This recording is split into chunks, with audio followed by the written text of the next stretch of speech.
Welcome back to my channel with another blog. तुम्ही सर्व कसे आहात? आय होप तुम्ही सर्व ठीक असाल. आम्ही पण ठीक आहोत.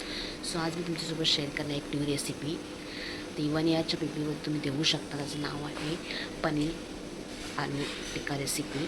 So stay tune.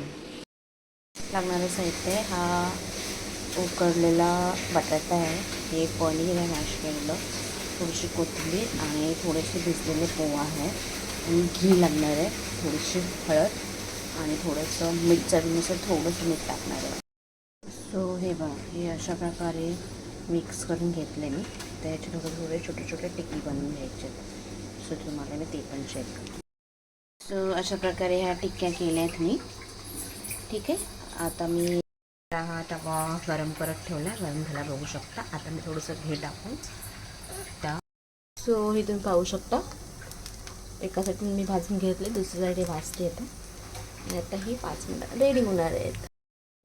And this is ready to eat. ही रेसिपी कशी वाटली तुम्ही मला नक्की कमेंटमध्ये सांगा आणि ट्राय करा, तुमच्या 1 ईयरच्या बेबींना द्या आणि कशी वाटली मला प्लीज कमेंटमध्ये सांगा. जर तुम्हाला ही रेसिपी आवडली असेल तर माझ्या चॅनलला लाईक, शेअर आणि सबस्क्राईब करायला विसरू नका. अशाच नवीन नवीन व्हिडिओसाठी माझ्या चॅनलला सबस्क्राईब करा. ही रेसिपी लवकरच येणार आहे.